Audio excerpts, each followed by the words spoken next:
जय श्री राधे। वैदिक ऋषि YouTube channel में आपका हार्दिक स्वागत है। मित्रों, महाराज युधिष्ठिर प्रश्न कर रहे हैं कि हे जनार्दन, हमने अपरा एकादशी का महात्म आपसे सुन लिया। अब ज्येष्ठ शुक्ल पक्ष में जो एकादशी आती है उसका क्या नाम है? हे प्रभु, आप उसका वर्णन कीजिए। भगवान श्री कृष्ण जी बोले, हे राजन, इसका वर्णन मैं क्या करूं? ये तो परमात्मा, परम धर्मात्मा सत्यवती नंदन व्यास जी करेंगे, क्योंकि ये संपूर्ण शास्त्रों के तत्वज्ञ और वेद वेदांग के पारंगत विद्वान हैं। उस समय तब वेद व्यास जी कहते हैं कि दोनों ही पक्षों की एकादशियों को भोजन न करें। द्वादशी को स्नान आदि से पवित्र होकर के फूलों से भगवान वासुदेव जनार्दन केशव की पूजा करके नित्य कर्म संपन्न होने के पश्चात पहले ब्राह्मणों को भोजन देकर प्रसाद ग्रहण करा के अंत में स्वयं भोजन ग्रहण करें।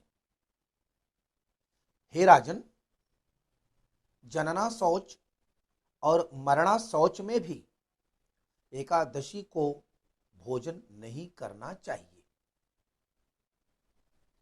यह सुनकर भीम बोले, परम बुद्धिमान पितामह, मैं आपको साष्टांग प्रणाम करता हूं। मेरी उत्तम बात सुनिए।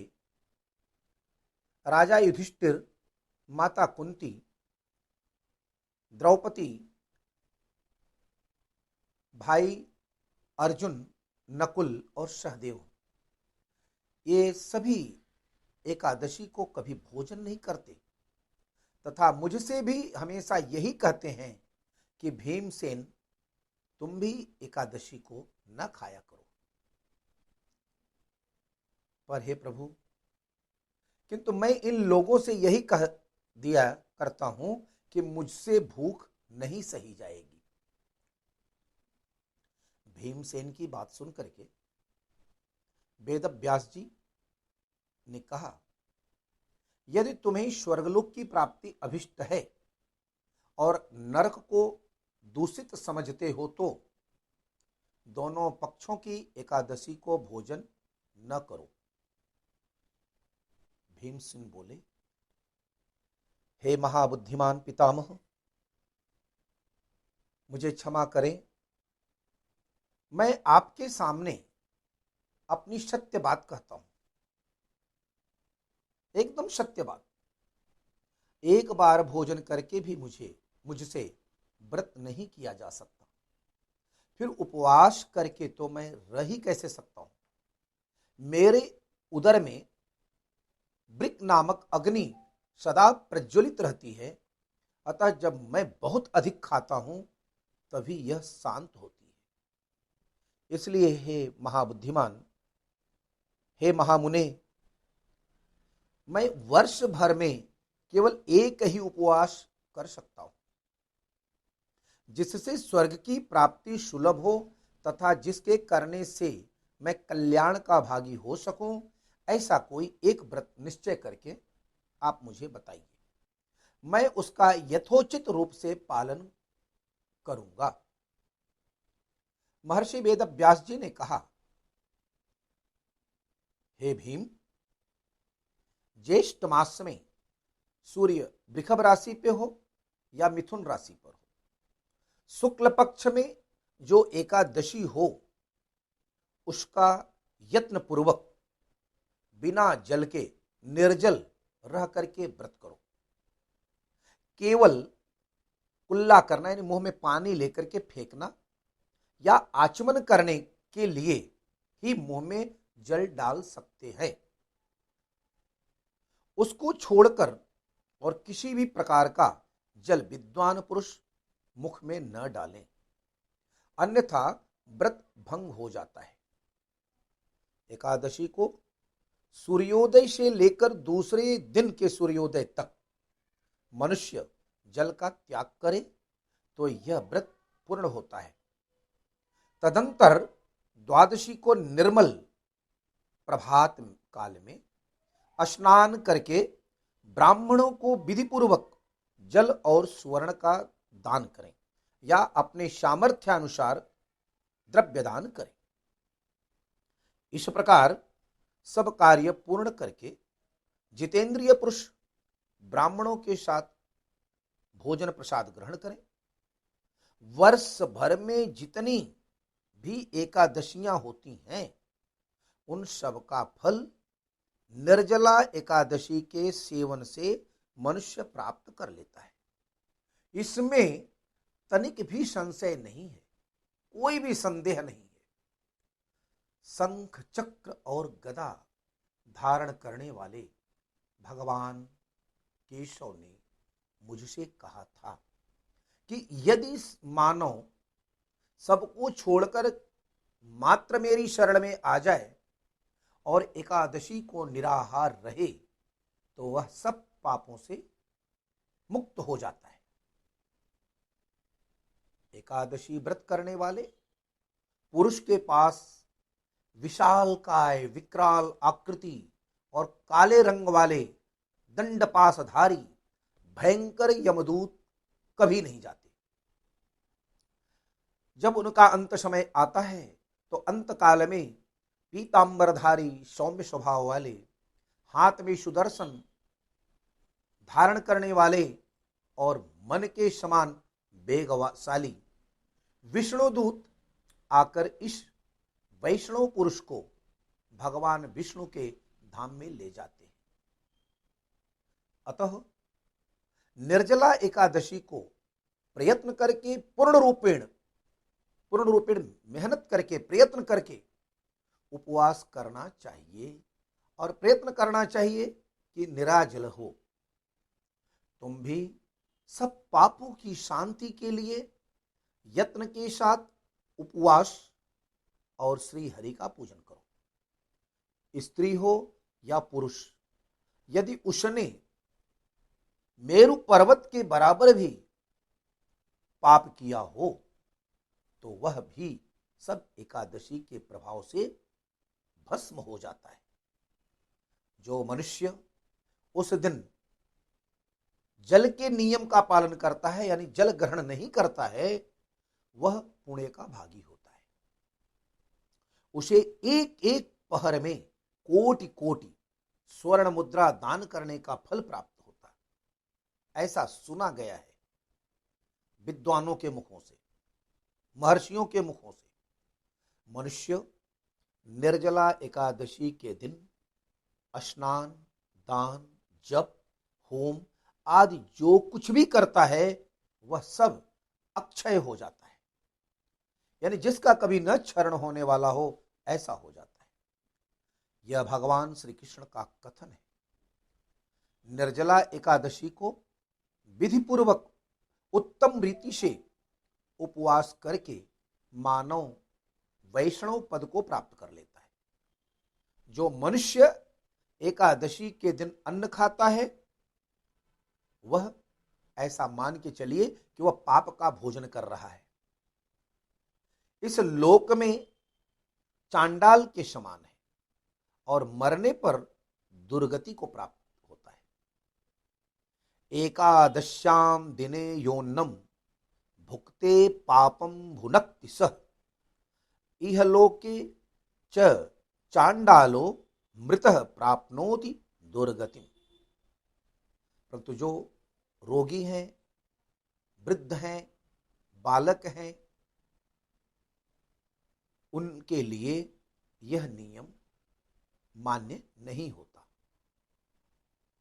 जो ज्येष्ठ के शुक्ल पक्ष में एकादशी को उपवास करके दान देते हैं दान देंगे वे सब परम पद को प्राप्त होते हैं। जिन्होंने एकादशी को उपवास किया है वे ब्रह्महत्या के रूप शराबी, चोर और गुरुद्रोही होने पर भी सब पातकों से मुक्त हो जाते हैं। हे कुंती नंदन युधिष्ठिर, निर्जला एकादशी के दिन श्रद्धालु स्त्री पुरुषों के लिए जो विशेष दान और कर्तव्य विहित है उसे सुनो। उस दिन जल में शयन करने वाले भगवान नारायण का पूजन और जलमयी धेनु का दान करना चाहिए, अथवा प्रत्यक्ष धेनु या घी की बनी हुई घृतमयी गाय का दान उचित है।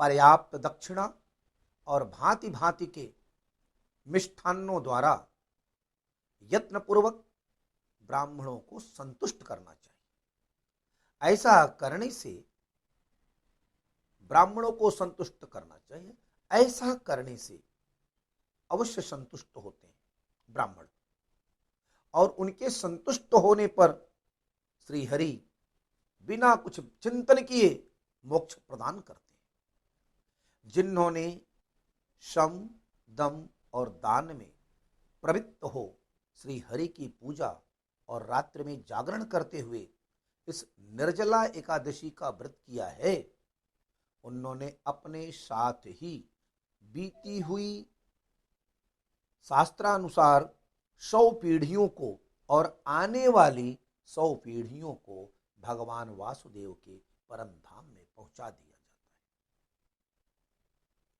है। निर्जला एकादशी के दिन अन्न, वस्त्र, गौ, जल, शैया, सुंदर आसन, कमंडलू तथा छाता दान करने का विधान है।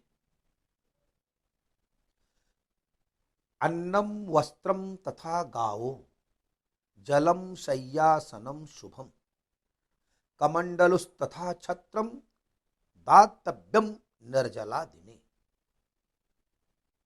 जो श्रेष्ठ एवं सुपात्र ब्राह्मण को उपानह जूता दान करता है वह भगवान नारायण के सोने के विमान पर बैठ करके स्वर्गलोक में प्रतिष्ठित होता है।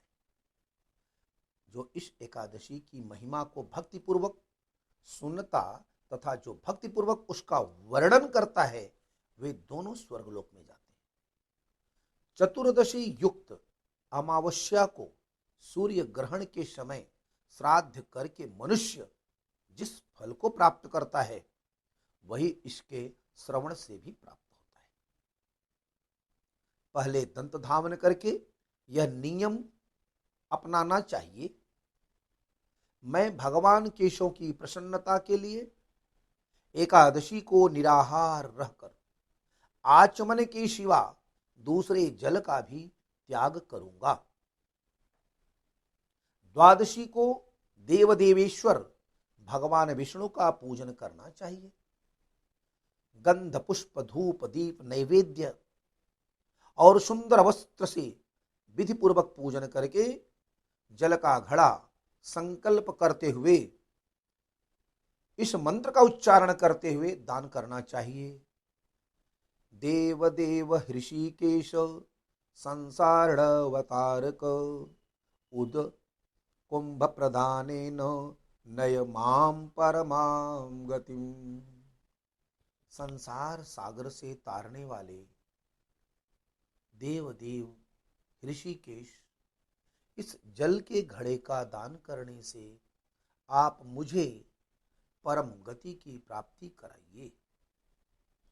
भीमसेन जब ये ऐसी बातें सुने तो भीमसेन ने कहा, ज्येष्ठ मास में शुक्ल पक्ष की जो शुभ एकादशी होती है, हे भीमसेन, उसका निर्जल व्रत करना चाहिए तथा उस दिन श्रेष्ठ ब्राह्मणों को शक्कर के साथ जल के घड़े का दान करना का विधान बताया गया है।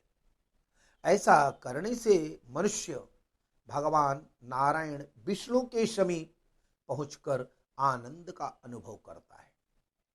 तत्पश्चात द्वादशी को ब्राह्मण भोजन कराने के बाद स्वयं भोजन करें। जो इस प्रकार पूर्ण रूप से पापनाशनी एकादशी का व्रत करता है वह सब पापों से मुक्त हो अनामय पद को प्राप्त होता है। यह सुनकर भीमसेन ने भी इस शुभ एकादशी का व्रत आरंभ कर दिया। तब से यह लोक में पांडव द्वादशी के नाम से विख्यात हुई। कृष्णाय गोविंदाय हरये परमात्मने प्रणतक्लेशनाशाय गोविंदाय नमो नमः। राधे कृष्ण कृष्ण कृष्ण राधे राधे, राधे श्याम श्याम श्याम राधे राधे। जय श्री राधे।